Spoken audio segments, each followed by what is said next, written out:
3. All right, we're going live. Here we are. We're going to do a quick update before the Arctic blast comes down. So let's do this real quick. Let's just do a chat window. Hi. Hi. Oh, man. I can't type today. Hi. Let's see. Today's topic, more fishing. Today's topic, quick updates. Quick, or we get long depending on how long y'all want to talk today. Quick updates from recent happenings. Let's do that. How about that? Recent happenings. Okay. All right. Hi, I'm Glenn at COAF Field Team on YouTube. In this round, what do you got for you? We're going to be talking about some quick updates specifically on yours truly starting up the center pin fishing and getting a first fish on the center pin reel. Additionally, taking a look at, well, I've hit Bethany Lake several times and it's been really tough. Did see some folks did go out there and catch a few though.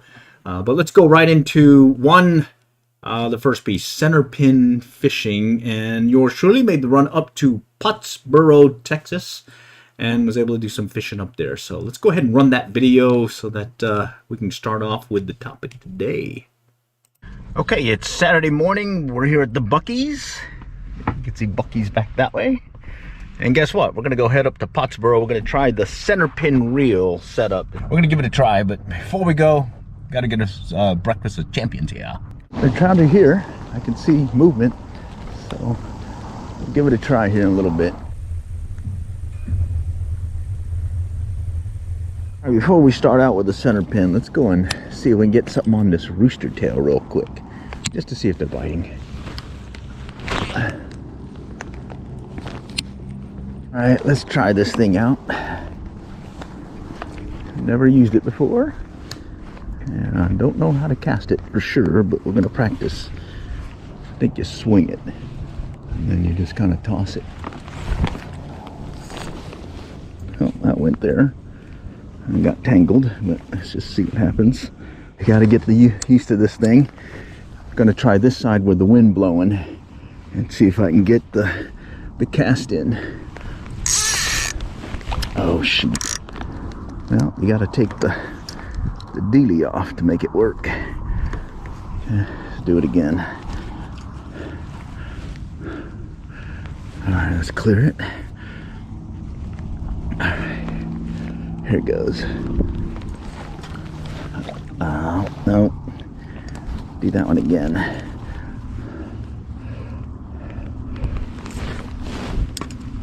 Well, I got it out a little bit.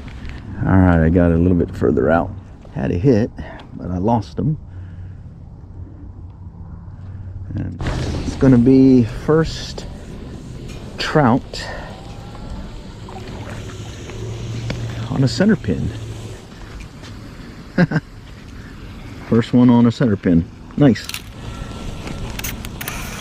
All right, there's our center pin. We got one finally. And so one thing to mention about the center pin reel is it has basically no drag, no level wind, and you'll tend to backlash a lot with it. And so I've got a lot of practice needed, but in this trip I was able to at least get a decent, what they call the Wallace cast in, and started getting the rig. In this case I was using a float rig with some power worms, and I was able to get it out there and start at least catching a fish or two. Let's see, give you an idea how I'm doing this. I'm starting to get the hang of it, but I do still need to practice more. But let's see how it goes. You just kind of, and this is the Wallace cast. Get it out there like that, and then you gotta wait after that. We'll just put the clicker on here for now and go from there. All right, just missed one. Took it deep, or took it under pretty good. Yeah, so I was getting a lot of hits. They were kind of nipping at it and taking it under. I just really got to work on my hook set and being able to probably adjust the setup. That 9 gram, 8 gram weight, and then I'm going to try a white power worm this time. So far I got some hits on the natural and the chartreuse. Did get one on the chartreuse, and now I'm just going to see if I can get one on this white one. And again, that's the Wallace cast. See if it does it.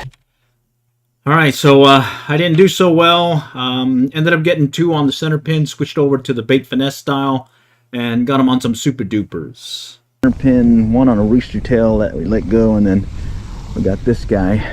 So 2 on the super dupers. Okay, what I'm doing is I'm casting as far as I can, letting it sink, about a 6-7 count. And then it's a slow, very slow.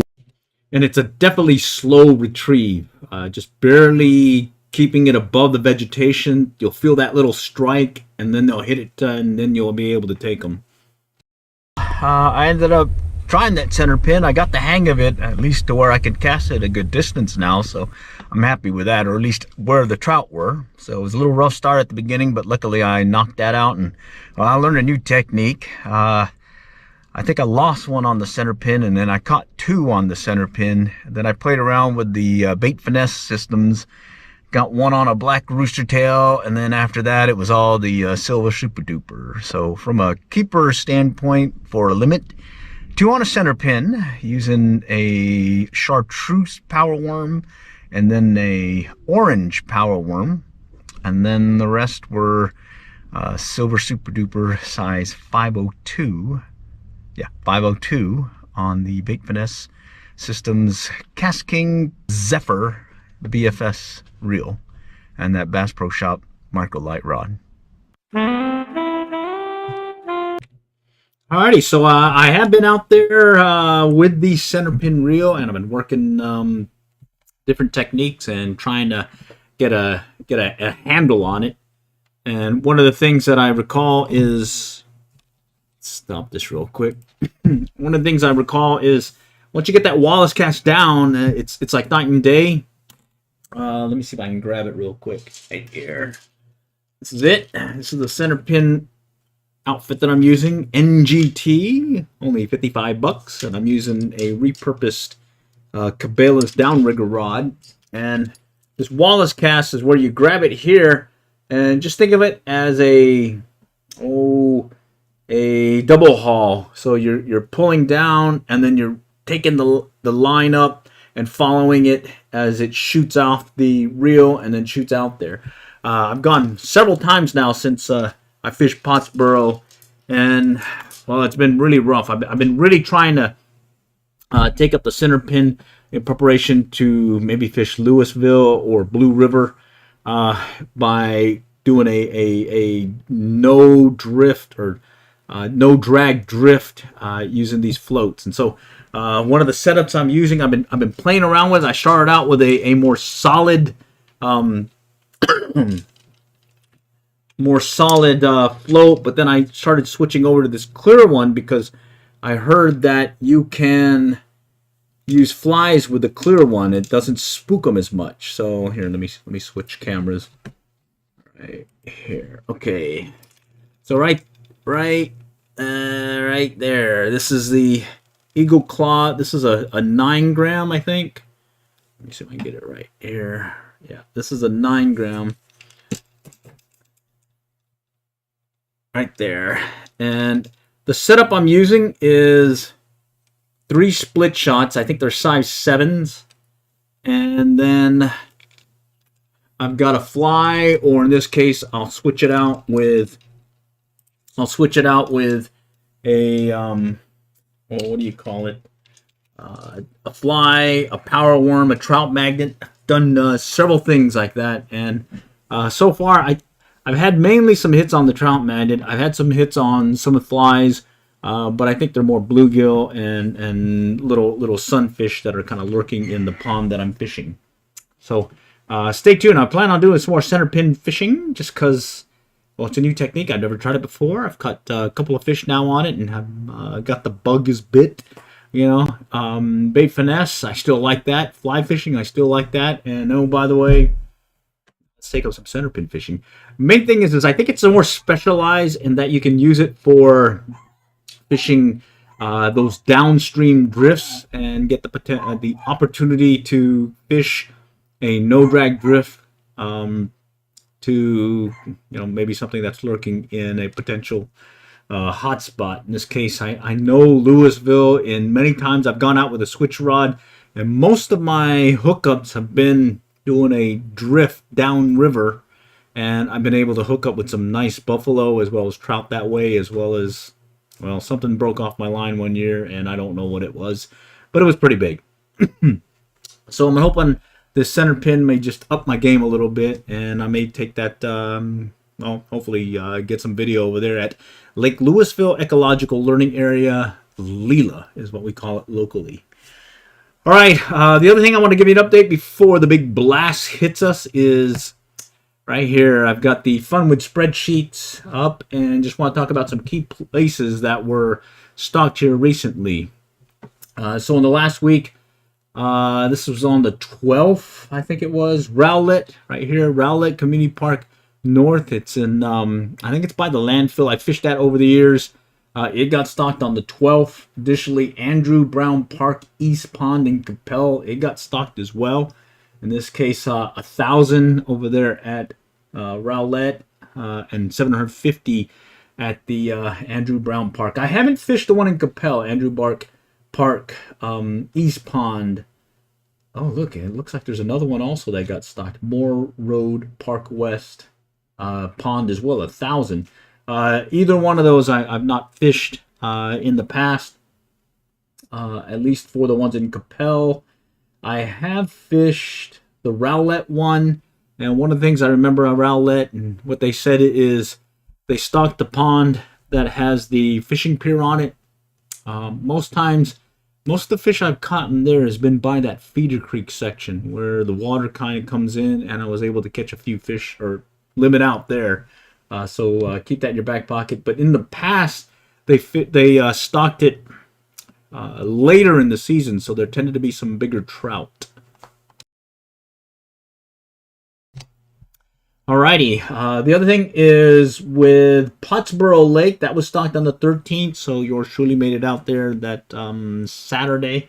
That's the one that was in the video that I just showed, where I was catching something, at least my first 2 fish on a center pin reel setup, as well as limiting out with a bait finesse. That one's also a good one, just 30-40 minutes up the road from us here in Allen. What's nice about it is Waterloo Park Pond, the smaller pond over there at Waterloo and Denison, tends to get clobbered a lot. There's a lot more people there, but there's less people that you typically know about the Pottsboro one, so I'll typically go there. And then maybe later on, Waterloo, I'll hit it later in the season. Looks like Houston got a stocking this past week right here. Andrews City and Andrews Possum Kingdom. Okay. Coppers Cove, Canton, just right down the road from us over there in Van Zandt County. Same place where they have the, I think it's like first Thursday, Monday, I forgot what it's called, flea market. Yeah, same place there. I've never fished that one, but it sounds like that might be an opportunity there to hit. Garner State Park, Uvalde, it got stocked this past or last week, as well as Nails Creek in Somerville, Winchester Lake, Rudick Pond in Colorado City, as well as Pena, Colorado in Marathon. So a lot of good information there. Here locally, here's one, 12/14, December 14, here in Josie Ranch Park South, Dallas, Carrollton. I've fished there before. There's several ponds there. You got to kind of look closely to make sure you're at the right pond. There's one where there's this huge pond, or huge lake, basically. They don't stock that one with trout. It's another pond that's just further down. It also is pretty cool because there's like a little river-like thing, canal-like whatever, and that looks like, well, I fished it and caught some bluegill bass there, so that's pretty fun as well. But it looks like it just got stocked this past week. Let's see, Plum Lake, Blue Stream, Carroll. There's another one, Josie Ranch, Pampa City, Elder. Let's see, Houston, Keller. Okay, here in Tarrant County. It got stocked on the 15th, Bear Creek Park. I've not fished that one. I wonder if anyone out there has fished it. If you do, let us know how that one's like. Looks like it's a good opportunity. Looks like it gets 2 stockings, 2,000 for the season total, right there, and then 2 stockings, 1,000 per stocking. So there should be a fish or two there. There's the Pottsboro one where yours truly went fishing there. It says 500. That's kind of surprising because when I was out there, it looked like there was a good amount of trout kind of hanging out there. So, well, surprising. Let's see. Possum Kingdom got stocked. And I know this past weekend, let's see, 9,000 for the season, 1,286 if you split it by 7. Is what got stocked during that this last stocking. I know they had like an event there that I think some folks went down there and had a good opportunity to catch some trout there. The other thing about I like about Possum Kingdom is there's the opportunity to catch striped bass too. So while you're there, be ready. You might hook into some striped bass as well. Let's see, Canyon. Oh wow, Canyon Southeast Park Lake over there in Canyon got stocked. Another one in Possum Kingdom is the fishery that stocked it. And then you got Waterloo Park Pond. That one gets stocked multiple times. In this case, it looks like about 1,400 were stocked right there. And it's going to get stocked 4 times this season. So the first one was here this past, December 15th, so Thursday. All right. I've fished that one. That's a good one to try different scenarios, techniques and whatnot. Also, it's good to bring the goldfish camera because you get some really good underwater shots there. So I've used that a lot to take an opportunity. Tomball Spring and Harris counties, San Angelo, Blanco, those got stocked this past week. I'm kind of going fast over there because we're here locally in the Dallas-Fort Worth area. But I do have a affinity to the Canyon Tail Race Guadalupe. Oh, there, Comal County, New Braunfels. That one's always a good one to have the chance to catch a bruiser or two.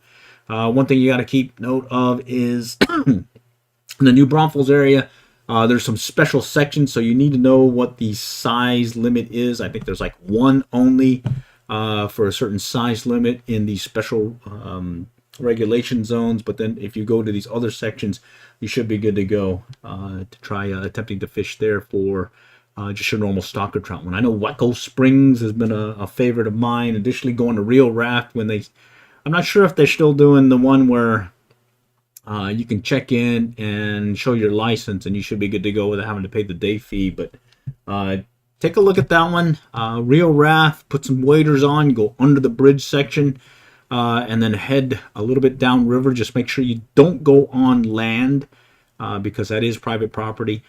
Just stay in the river section and you should be good to go with maybe catching a fish or two. I've gone there and caught maybe a 16, 18-inch trout or two over there just off of Reel Raft, where you go into the water, where you see a lot of folks put their tubes in, but instead go under the bridge section and kind of work your way down there, and you'll work that pool area, and well, you'll catch a fish or two.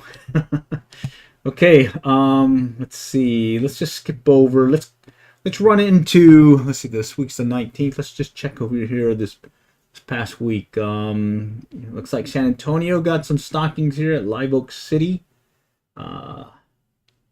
Texarkana, Abilene, Titus over there at Mount Pleasant. Okay, Bob Sandlin. That's always a good one too to check out if you're in that area. I like Bob Sandlin for 2 reasons. One, it's got some really cool scenery, camping area. Plus, it has this really nice fishing pier that's lighted. That in the summer, when the white bass are running, you have a good opportunity to catch your limits of white bass, crappie, and whatnot right off that pier. Really fun place to go to, as well as just doing a camp out as well. Let's see, Spring, Mount Pleasant, Mesquite City Lake, right here. Oh, that's a tough one. I've been there several times, and the big thing is it's a big pond, and it gets stocked multiple times during the season. but it looks like about 790 or so is what gets stocked at a go. And oh, there's a lot of cormorant there, or water turkeys, and they tend to eat up the trout before you get there. And then it's a big pond. I mean, they call it a city lake. It's big, so it's kind of tough to fish there. Let's see. Let's skip on down over here. Duncanville Lakeside Park. It got stocked. Looks like it gets 8 stockings, 237. A pop that's on the 22nd, so that's going to be tomorrow. Or no, not tomorrow. It's going to be 2 days from now. So keep that in your back pocket. That Lakeside Park in Dallas, Duncanville, is going to get stocked. I've heard other folks fish this, and it could be hit or miss because, similar to Denton right here, South Lakes Park, Denton, it could be a tough one. It gets stocked with 2,400, but it's spaced over 8 stockings, so there's only 300 in there, and it's a fairly large pond, so you may have to work at it to get a fish or two there. And I think what I heard from some other folks recently is that there's a lot of brush that may clobber the area before you get there. So, all right, that's all I had for some quick updates. I know I'd say hunker down. Yours truly is going to be staying indoors here for the next few, so maybe working on a few DIY or at least fishing tip videos or some shorts that may be of interest for some folks. And definitely we'll be talking more on the center pin fishing gear right here. And I'm the bug is in, or I've been bit by the bug. This is fun. Yeah, I've backlashed several times, but I am getting better at it. And then the bait finesse is pretty good. Let's see, our center pin. Oh, hey Eric, how's it going? Thanks for joining. Let's see, our center pin benefits limited when fishing a lake that has little current. Can do the same with a spinning reel, drifting a bait in free spool.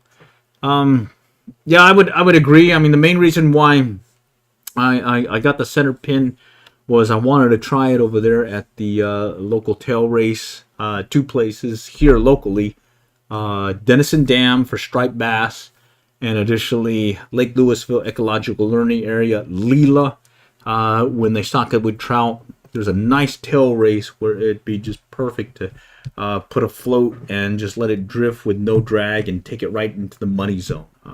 It seems like every time I fish Louisville, the better hits that I get tend to be when I'm trying to do a dead drift with a fly rod and trying to take that fly right into a certain drift, and I've gotten some good hits when I get the drift right. So I'm hoping that maybe this center pin might get me there.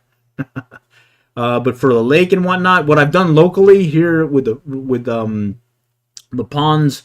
I fished over here, the local Lake Bethany, and I've been just taking advantage of the wind. It gets windy, I lift up the line, and I'm able to let the float drift and put some action there and just be ready to set the hook. Let's see. And then over there at Pottsboro, I think I had a good opportunity there to hook up better, but I was using a different float. It was one more of a solid color versus the clear one. And what I learned is you want to use a clear float if you're going to be using fishing flies and whatnot. See, do you need a real centerline rod? I don't have a real one. I've been using a downrigger rod that I picked up from Bass Pro Shops like 30 years ago. I got a set of 2 of them, and I was like, hey, I was going to use the Akuma surf casting rod. It's like a 12-foot one, and some people say you want something in the 9 to all the way to 13 foot. But what I've noticed is this 8-foot one. It's a downrigger rod, and I'm able to cast it really well, and I'm able to still keep the line above the water so I get that no drag drift. And so, do I need a real one?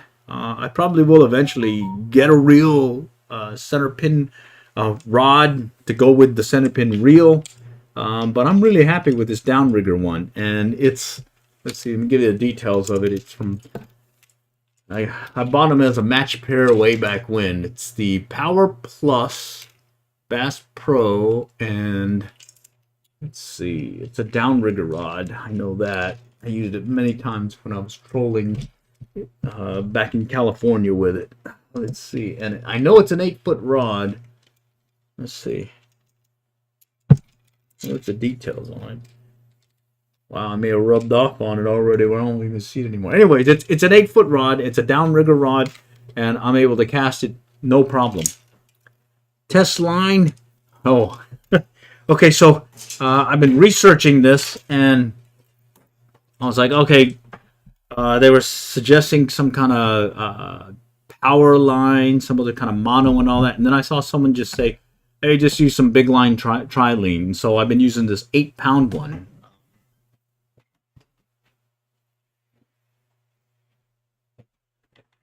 Right here. Let me switch the camera real quick.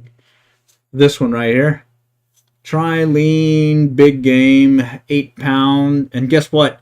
Multiple times I've just did a quick surgeon's loop when I had a backlash on there and just retied. And I've not had any issues with this 8-pound test. But again, I've only caught 2 fish with it, just the stocker trout.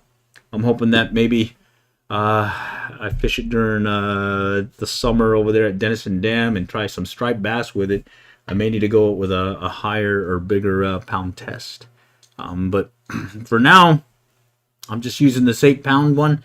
I am switching it out, or not switching out, but adding a leader.